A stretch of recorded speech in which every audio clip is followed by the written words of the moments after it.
Good morning, Botai. In the past few days we've been discussing about the halachot of moving and hanging up garments that were wet on Shabbat or before Shabbat. We said that it is asur to move a soaked garment on Shabbat because we're afraid, the Chachamim were concerned that a person might squeeze it out. That's only if it's so wet that if you touch it and then you wipe your finger off of on something else, you'll see the moisture. That's called tofeach al menat latfiach. But if it's not that wet, if it's only partially wet, the halacha is that it's mutar to move it on Shabbat. Question becomes, what happens if a person had before Shabbat a garment that was soaking wet, and it was either on a clothesline or somewhere else, and now, let's say later on Shabbat or Shabbat morning, now it's dry, and he wants to take it off and wear it or move it or fold it or put it back, whatever it is. Are you allowed to or not?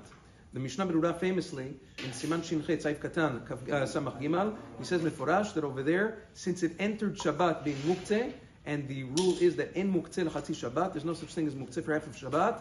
Even now when it's dry, it continues to be muktzeh for the duration of Shabbat. You can't move it. Maran famously disagrees with this Mishnah Berurah in Alichot Olam Chelek Gimal, and he brings it ayah from the Bet Yosef that that's not correct. He says, the Bet Yosef writes that let's say a person before Shabbat poured water on top of dates because he wanted the water to get some of the flavor of the dates, and that takes time.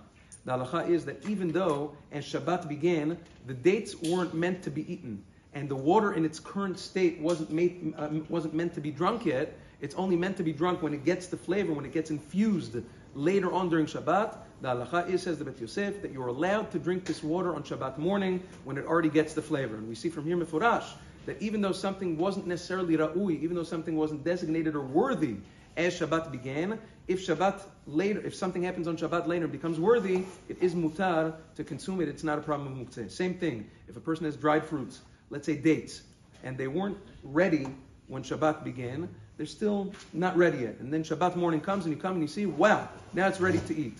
Not muktzeh.